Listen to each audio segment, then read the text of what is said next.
Broadway பகுதியில் மின்சாரம் தாக்கி சந்தன் என்ற இளைஞர் உயிரிழந்துள்ளார். ஏடிஎம்மில் பணம் எடுக்க சென்ற வட மாநிலத்தை சேர்ந்த வாலிபரான சந்தன் உயிரிழந்துள்ளார்.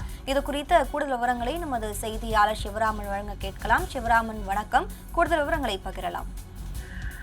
வணக்கம் ஸ்னேகா. தற்பொழுது பெஞ்சல் புயலின் தாக்கம் என்பது அதிகரிக்க துவங்கியிருக்கிறது. குறிப்பாக மண்ணடி, பிராட்வே உள்ளிட்ட பகுதிகளில் மழை நீர் பார்த்தோம்னால் இடுப்பளவு தேங்கி இருக்கிறது.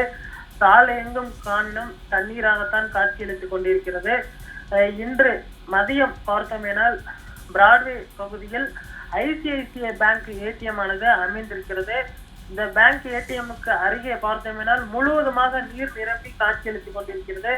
வட மாநிலத்தை சேர்ந்த இளைஞர் ஒருவர் ஐசிஐசிஐ பேங்க் ஏடிஎம்முக்கு பணம் எடுப்பதற்காக சென்று கொண்டிருந்த பொழுது அவர் எதிர்பாராத விதமாக அந்த கம்பி தூணை பிடித்திருக்கிறார். ஆனால் அந்த கம்பியுடன் பார்த்தோம்னால் மின் இணைப்பு இணைக்கப்பட்டிருப்பதாக தெரிகிறது.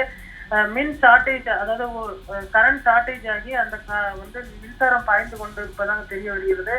அவர் பிடித்த உடனே அந்த பகுதியில் தவறி விழுந்து அவர் ஒரு அரை மணி நேரம் பார்த்தோம்னால் உயிரிழந்த நிலையில் தொடர்ந்து தண்ணீரில் மிதந்து கொண்டிருக்கிறார்.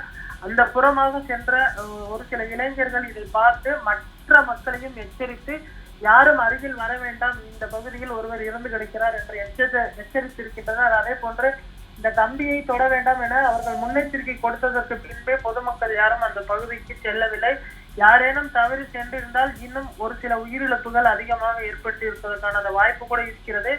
இருந்தாலுமே கூட இந்த மழை முன்னெச்சரிக்கை நடவடிக்கைகளில் யாரும் பார்த்தோம்னால் மின்சார கம்பிகளையோ அல்லது மின் வயர்களையோ மிதிக்க வேண்டாம், முன்னெச்சரிக்கை நடவடிக்கைகளுடன் இருக்க வேண்டும் என்று ஏற்கனவே அறிவுறுத்தல் கொடுக்கப்பட்டிருந்தது. ஆனால் இது எதிர்பாராத விதமாக நடந்த ஒரு விபத்து. தற்பொழுது இவரை ராஜீவ்காந்தி அரசு மருத்துவமனைக்கு கொண்டு சென்ற பொழுது மருத்துவர்கள் அவரை பரிசோதித்து அவர் ஏற்கனவே உயிரிழந்து விட்டார் என்று தெரிவித்திருக்கிறார்கள். அவரது உடல் தற்பொழுது பிரேத பரிசோதனை செய்வதற்காக உடல் வைக்கப்பட்டிருக்கிறது.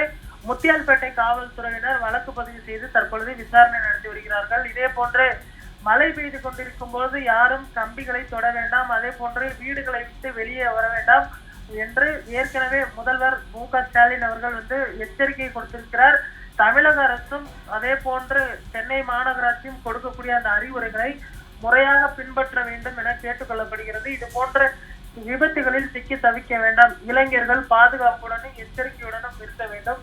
மீன் வயர்களை மிதிப்பதோ அல்லது கம்பிகளை சுடுவதோ உள்ளிட்ட அந்த விளையாட்டுகளில் ஈடுபட வேண்டாம். அதே போன்ற ஒரு சில இளைஞர்கள் தற்பொழுது கடலின் சீற்றம் அதிகமாக இருந்து கொண்டிருக்கும் பொழுது அங்கு சென்று செல்ஃபி எடுப்பது உள்ளிட்ட அந்த நிகழ்வுகளில் ஈடுபட்டு வருகிறார்கள். அவர்களை போலீசார் அங்கிருந்து எச்சரித்து உடனடியாக வீடு செல்லுமாறு தொடர் எச்சரிக்கையானது தற்பொழுது அளிக்கப்பட்டு வருகிறது.